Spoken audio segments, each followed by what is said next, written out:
Nobody from my family came to my wedding. The next morning, my father texted asking for $9,200. I sent him $1. 3 weeks later, he arrived at my house with the police. There were 2 patrol cars parked in front of my driveway when I turned onto my street. Blue and red lights flashed across the windows of neighboring houses. People stood on their porches, pretending not to stare. My husband's SUV sat crooked in the driveway as though he'd rushed outside. And there, standing on the lawn I had mowed the weekend before, waving his hands at Officer Bennett as if explaining some terrible injustice, was my father, Victor Bennett. 62 years old. Former school superintendent. The man everyone in town called honorable. The moment he noticed me getting out of the car, he smiled. I had spent my entire life looking at that smile. By the age of 39, I finally knew exactly what it meant. I've got you now. Officer Bennett walked toward me with the careful expression of someone who had already listened to one version of the story, but hadn't yet decided whether to believe it. Ma'am, your father reports that money was transferred out of his account without permission. He's alleging felony theft. Felony. My security clearance. 15 years of military service. Commander rank. Every classified operation. Every deployment. Everything I had built while my father dismissed my career as playing soldier. All of it balanced on a single accusation. I took one slow breath. The same controlled breath we practice before missions, because letting panic take over is how people make fatal mistakes. Officer, I asked calmly, is your body camera recording? Yes, ma'am. Good. I unlocked my phone, opened my banking app, and held the screen directly in front of the camera. Please show me where the theft is. I have served in the United States Navy for 15 years. I hold the rank of Commander in Naval Special Warfare. There aren't many women who reach that position. Journalists occasionally decide that's an interesting fact. I don't. The work is what matters. The freezing water entries before sunrise. The years spent proving myself in rooms where half the people expected me to fail. The constant effort of earning respect instead of asking for it. My father never attended a single promotion ceremony. Not because he wasn't proud. If anyone asked, he'd proudly say his daughter was a Navy commander. He loved telling that story at church, at retirement dinners, at neighborhood gatherings. He'd speak about discipline, sacrifice, and raising successful children. Crowds applauded. People congratulated him. He never once looked me in the eyes and said he was proud. I met Daniel Carter during a defense technology conference in Annapolis 8 years earlier. He worked as an aerospace engineer. Quiet, observant, the sort of man who listened twice as much as he spoke. 3 minutes after introducing himself, he asked me something nobody else ever asked. What part of your job is the hardest? Not what I did. Not where I'd been deployed. Not whether I'd ever been in combat. He wanted to know what it cost. I answered honestly. It surprised both of us. 10 months later, we were engaged. The evening after Daniel proposed, I called my father. I was sitting on the back deck of our rental home overlooking the Chesapeake Bay while the sunset turned the water orange. I told him we'd picked a wedding date. I told him we wanted the entire family there. Then I told him something I had imagined saying since childhood. I'd really like you to walk me down the aisle. There was a pause. I'll have to check my schedule. I should have understood everything in that moment. I didn't. Understanding arrived much later. The kind that only comes after enough distance has turned hope into hindsight. There are 5 people in my immediate family. My father, Victor, my mother, Helen. She has spent more than 40 years agreeing with whatever Victor decides. Not because she's cruel, because routine eventually becomes identity. Then there's my younger brother, Ethan, the son. The favorite, the one whose tuition was fully paid, whose first car appeared in the driveway on his 16th birthday, whose failed business ideas somehow always became family emergencies. Ethan and I had once been close. He wasn't born entitled. He was taught entitlement. Our parents believed sons carried the family forward. Daughters simply left. Joining the military made me admirable. Whatever Ethan wanted to do automatically made him exceptional. Over the years, his path included failed startups, expensive hobbies, and one very expensive divorce. Whenever money disappeared, my father somehow found a reason to call me. The requests were never framed as requests. They were called family responsibility. Repayment was never discussed. That wasn't the point. The point was that I was dependable, the successful one, the one who could always fix things. People hear that description and think it's praise. It isn't. The invitations went out in February. The wedding was scheduled for May 21st. A Saturday afternoon ceremony followed by a reception at a waterfront venue in Annapolis that Daniel's mother had helped us find. She cried the first time we walked through the building. That was how I knew it was the right place. We reserved 3 front pews for our families, white ribbons, printed signs that read, "Reserved Bride's Family." By March, every member of Daniel's family had already RSVP'd. His parents, his sisters, his cousins, even relatives flying in from another state. 2 of my mother's cousins, people I hadn't seen in years, mailed us a gift card along with a handwritten note. "We're so sorry we can't be there. We love you both." From my immediate family, nothing. I called my mother in April. She told me they planned to come. She said my father's back had been bothering him. She said the drive was long. She said Ethan and his fiancée were dealing with a few things. "I understand," I replied. "I just need to know." "Of course, sweetheart." The morning of May 21st, I stood in the bridal suite wearing my dress uniform. Every ribbon, every medal, every insignia exactly where military regulations required. I looked in the mirror. Then I called my father. No answer. I called my mother. She answered after several rings. Her voice sounded overly gentle, the kind of voice people use when they already know they're about to disappoint you. "We're so sorry, Olivia." "My father's back?" Silence. Military training teaches you how to hear silence. "Mom." My voice remained calm. "Are you coming?" Another silence, longer this time, the kind that already contains the answer. "We love you." I closed my eyes. "Thank you." Then I ended the call. For 30 seconds, I stood in front of the mirror without moving. Commander, bride, daughter. Every medal perfectly aligned, every expectation quietly falling apart. Finally, I picked up my bouquet, walked out of the room, and walked down the aisle alone. There were 140 guests, 3 empty pews beside me, covered in white ribbons. The ceremony was beautiful. The reception was beautiful. I danced with Daniel, then with his father, his sisters, his mother. Near the end of the evening, she cupped my face with both hands. "You belong to us now. Do you understand? You are family." I smiled. I thanked her.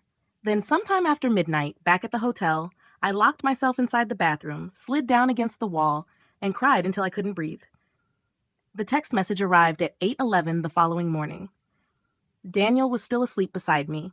I'd been awake for nearly an hour, going over the previous day in my head the way military operations are reviewed, every conversation, every decision, every possibility. Some childish part of me still believed my father might apologize. My phone vibrated. His name appeared on the screen. For one impossible second, I felt hope. Then I opened the message. "Olivia, Ethan needs $9,200 for the reception deposit. They've had some setbacks. Deadline is Tuesday. You've always been the responsible one. Let me know." No congratulations, no apology, no acknowledgement that he'd missed his daughter's wedding. Just another invoice. The morning after my wedding, for his favorite child.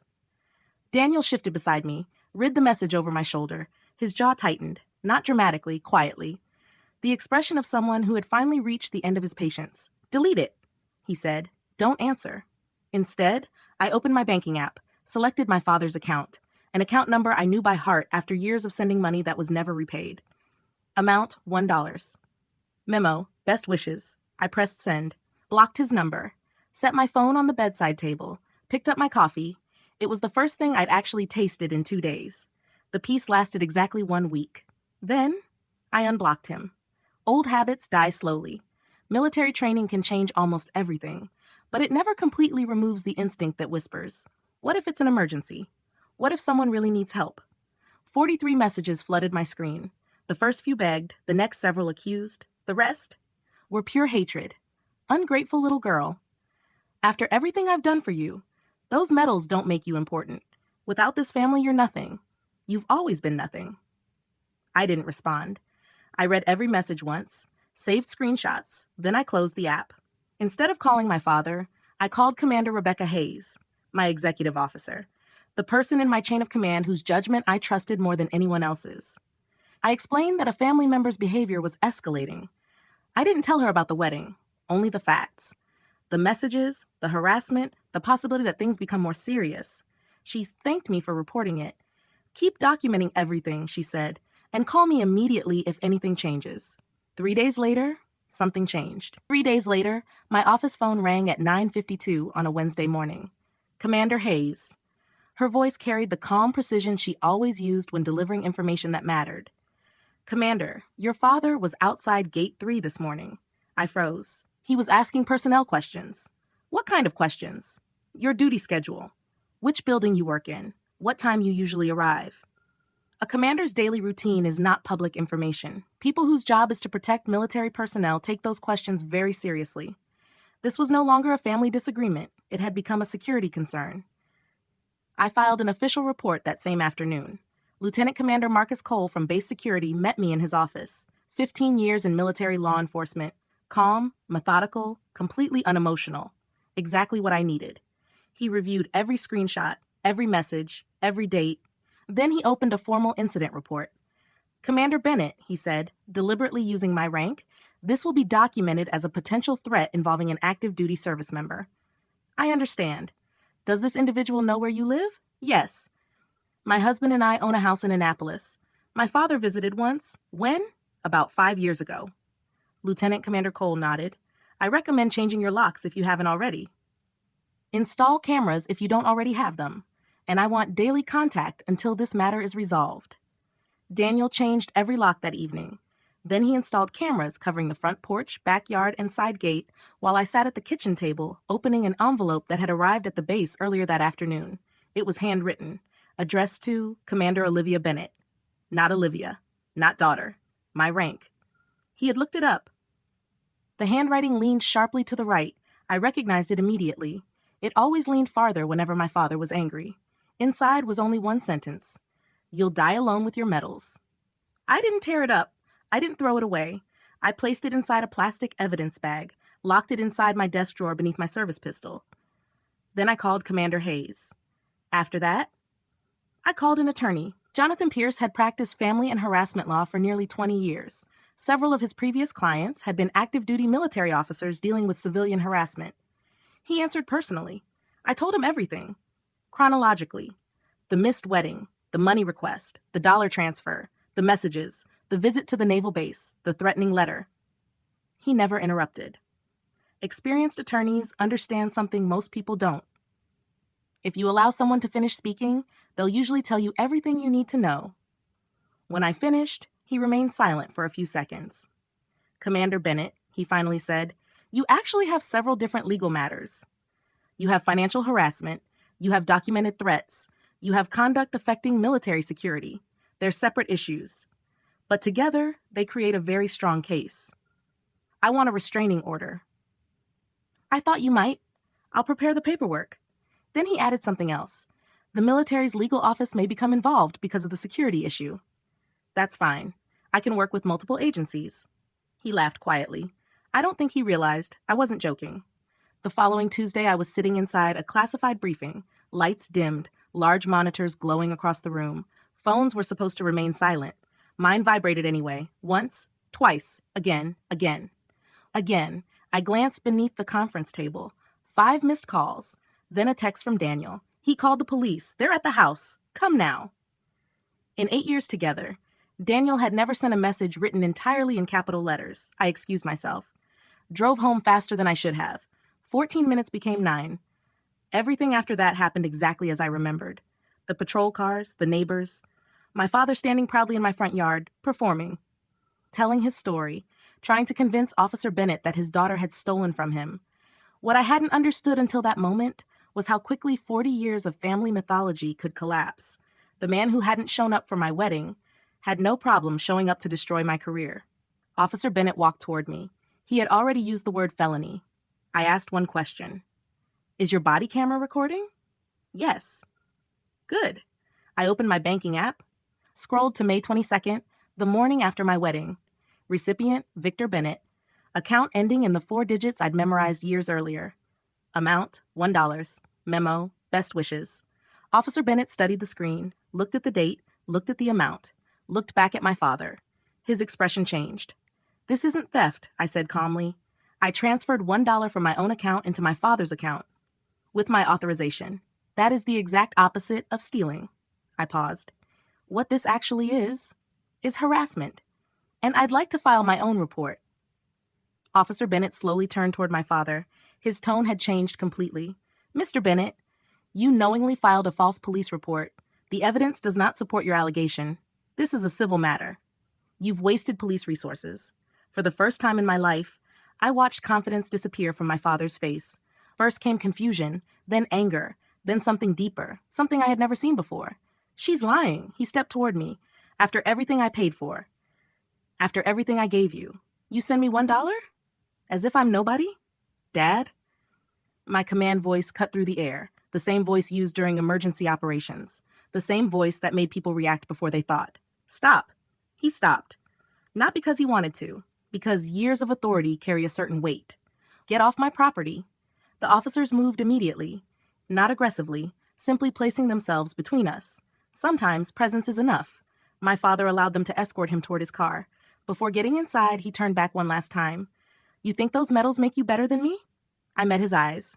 No, they simply prove I earned something. He drove away without another word. The flashing lights disappeared around the corner. The neighbors slowly returned inside. Silence settled over the street. I walked through my front door. Daniel was already making coffee.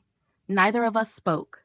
One of the things I love most about him is that he understands silence doesn't always need to be filled. After a few minutes, I picked up my phone and called Jonathan Pierce. File the restraining order, I said, immediately.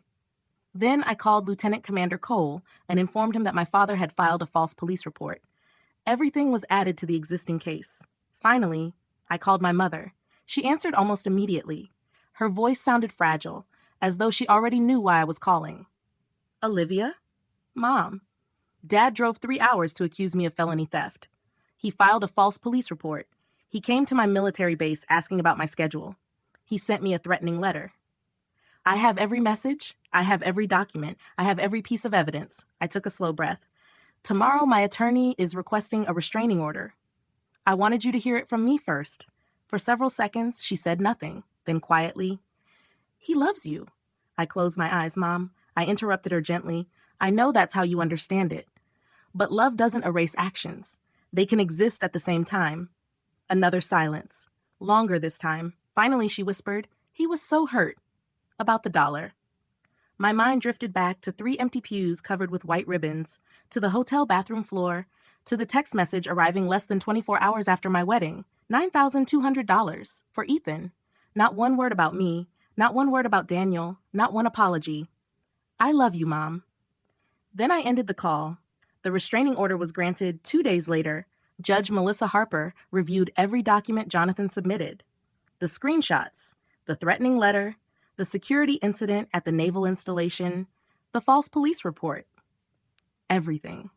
She signed a 2-year protective order requiring Victor Bennett to remain at least 500 feet away from me, my residence, and my duty station. Officer Bennett's report became supporting evidence. So did Lieutenant Commander Cole's security report. 19 pages documenting my father's attempts to obtain information about the movements of an active duty officer. If his behavior continued, federal authorities could become involved. A week later, Jonathan called again. My father's attorney contacted me. He says Victor wants to apologize. I looked through the front window. The yard looked exactly as it always had. Quiet, peaceful, no patrol cars, no flashing lights. No, I answered. The restraining order stays exactly as it is. If he wants peace, he already has my answer. Tell his attorney I wish him well. But I'm not interested in a conversation. Jonathan passed along the message. No one called again. About 3 weeks later, I received a phone call from my cousin Lauren. She had been one of the relatives who mailed us a wedding gift despite being unable to attend. I thought you should know. Ethan's wedding has been canceled. Apparently, the venue deposit had never been paid. Without the $9,200 my father expected from me, the money never appeared. Not long afterward, Ethan's fiancée decided she wasn't comfortable marrying into a family caught in legal proceedings involving harassment of a military officer. Lauren sounded almost guilty telling me, as though she expected me to celebrate. Instead, I thanked her. Then I smiled. You know that gift card you sent us? Daniel and I used it to buy champagne for the reception. We actually toasted you and your husband. She laughed, the nervous kind of laugh people give themselves permission to enjoy. Are you okay? She asked. I'm okay. For the first time, that answer was completely true. Not because everything had been fixed. Some things never are. They simply become something you learn to live around. The grief didn't disappear. Having a parent who is capable of loving you, but incapable of protecting you, leaves a wound that doesn't close because a judge signs paperwork. Still, I was okay. Daniel and I spent Memorial Day weekend at home. No vacations, no celebrations, no trying to prove anything to anyone. Saturday evening, we ordered takeout, sat together on the back porch, watched the sunset paint colors across the sky that neither of us could name. I drank coffee. Daniel sat beside me. The security cameras quietly blinked from the corners of the house. Somewhere, my father was probably telling his version of the story. At church, at neighborhood dinners, to anyone willing to listen. I didn't know what he said. I didn't need to know. I had the bank records. I had the body camera footage. I had the restraining order. I had 19 pages of official documentation. More importantly, I had peace, a quiet home, a husband who, the day we met, cared more about what was difficult than what was impressive. Years ago, my father used to say, medals didn't matter. That military service didn't define a person. That only family did. He wasn't completely wrong. He simply never understood what family actually means.